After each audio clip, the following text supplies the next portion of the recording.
और संसार में ऐसा क्या है या ऐसे कौन है जो कभी बदलते नहीं।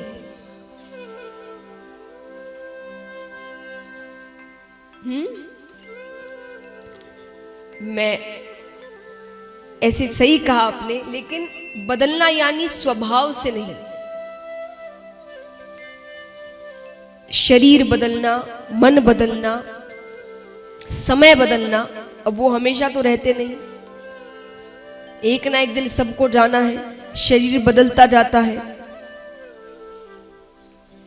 तो लेकिन सत्य कभी बदलता नहीं, खत्म नहीं होता।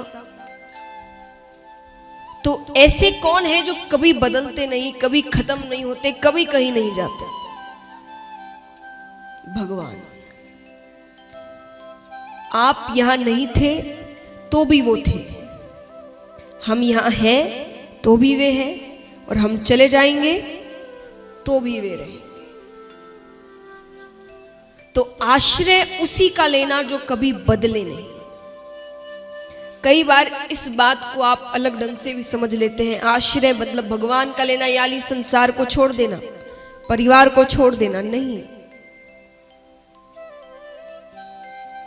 नरसी जी, मीराबाई, गोपियां, इन्होंने गृहस्थ में रहकर ठाकुर जी को पाया था, परिवार में रहकर ठाकुर जी को अपनाया था, संसार में रहकर भगवान को अपनाया था। पर आश्रय लेने का मतलब ये हुआ कि आप ये समझ के रखें कि संसार सत्य नहीं है, ये जिंदगी भर साथ नहीं रहने वाला, सुख दुख में साथ नहीं देने वाला, साथ हमेशा भगवान ही रहेंगे। इसीलिए तो महाराज जब ज्यादा दुख आता है तो भगवान की याद आती है। सुख में उन्हें कोई याद नहीं करता, तब हम अपने उत्सव में लगे रहते हैं, तब परिवार के साथ मग्न होते हैं। पर जब दुख आते हैं ना और हर जगह से हार जाते हैं, तब भगवान के पास जाते हैं, क्योंकि पता है वो सत्य है, वो छोड़ने वाला नहीं। तो सत्य का आश्रय लेना है। हम सब बदलते जाते हैं और पता भी नहीं चलता कब बदल रहे हैं। यहां कितने बता सकते हैं कि उन्होंने अपना बचपन कब छोड़ा? चलिए मैं आपसे ये भी नहीं पूछती किस दिन, वो बहुत ज्यादा ही, किस साल छोड़ा बताइए, किस महीने, किस हफ्ते आपने अपना बचपन छोड़ दिया? कोई नहीं जानता। बचपन तो छूटता चला गया, कब जवानी चली जाएगी, कब बुढ़ापा आ जाएगा, अंत समय आएगा तो सोचेंगे जिंदगी में क्या किया। तो धीरे धीरे समय निकलता जाएगा, बहुत कम समय है, निश्चित समय सबको दिया गया है। तो महाराज संसार में रहते हुए भी, अब कई जन कहते हैं कि भाई आप सब कहते हैं कि संसार सत्य नहीं है, संसार का आश्रय छोड़ दो, धन का आश्रय छोड़ दो, भगवान का आश्रय लो। तो भगवान तो दिखते भी नहीं, उनको कैसे सत्य मान ले? सत्य तो संसार ही है, धन ही है। तो जैसे मैंने कहा कि जो सत्य होता है वो कभी बदलता नहीं। तो जब हमने जन्म लिया था, बच्चे थे छोटे से, तब यहां पर कितनों को धन का आश्रय था। एक छोटे से, देखिए छोटा सा बालक है, इसके सामने आप एक खिलौना रख दे और उसके पास में 10 लाख रुपए रख दे, वो क्या उठाएगा? खिलौना। तो तब तो धन का आश्रय नहीं था, तब मां का आश्रय था। फिर थोड़े बड़े हुए तब भी धन का आश्रय नहीं था, तब विद्या का आश्रय था। विद्या पूरी हुई, कमाने लगे, तब धन का आश्रय आया। तो आश्रय बदलते जाते हैं। इसका मतलब ही कि ये चीजें सत्य नहीं है, ये कुछ समय के लिए हमें दी गई है, वापस छीन ली जाएगी। ये शरीर अपना होता तो रोक लेते कि बुखार होने से अपने आप को, तबीयत खराब, अपनी चीज को हम ठीक से रखते हैं, अपनी चीज होती है उसे संभाल कर रखते हैं, कुछ होने नहीं देते। तो अगर शरीर अपना है तो रोक सकते हैं हम इसे कुछ भी होने से? नहीं रोक सकते, क्योंकि अपना है ही नहीं। उधार लिया है। जो उम्र दी गई है जीवन बिताने के लिए, उतने उम्र के लिए ये उधार मिला है, इसे वापस लौटाना है।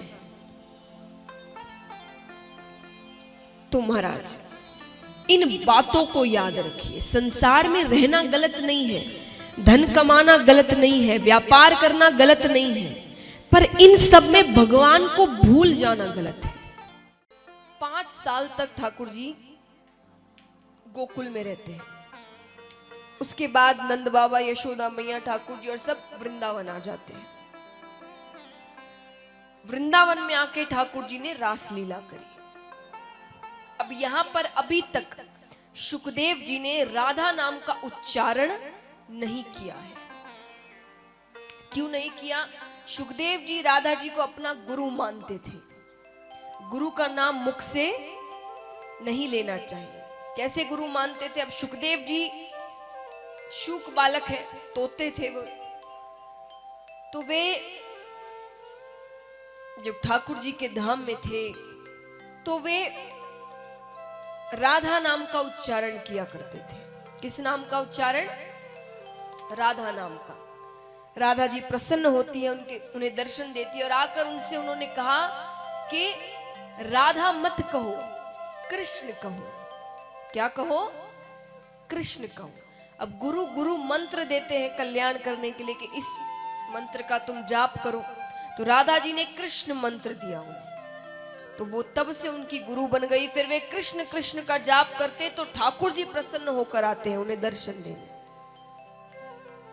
तब से शुकदेव जी राधा जी को अपना गुरु मानते हैं। और कैलाश पर्वत पे जब शुकदेव जी पहुंचते हैं, पहले दिन आप सबने शुकदेव जी के अवतार की कथा सुनी। एक सुए का अंडा पड़ा था, वो फूटता है, उसमें से शुक बालक निकलता है, जिसने अमर कथा सुनी थी।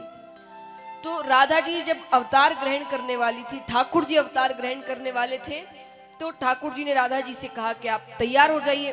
राधा जी ने कहा कि आप तो द्वारका होकर आएंगे, मैं आपसे पहले ही जन्म ले चुकी हूँ, आप आइए। तो राधा जी ने शुक बालक को कहा कि हम तो जा रहे हैं। शुक बालक ने कहा कि मुझे भी आपके साथ जाना है। राधा जी ने कहा तुम जाकर क्या करोगे? बोले आपकी कथाएं सुनूंगा। तो बोले कथा सुनना है तो कैलाश पर्वत जाओ। महादेव जी और पार्वती जी आए दिन कोई ना कोई कथा की चर्चा करते रहते हैं, तो राधा जी ने उन्हें कैलाश पर्वत पर भेजा था। तो महाराज तो वे कहीं भी राधा नाम का उच्चारण नहीं करते, वो राधा जी को बड़ी गोपी के नाम से संबोधन करते हैं। बड़ी गोपी यानी राधा जी, वे उनका नाम नहीं लेते।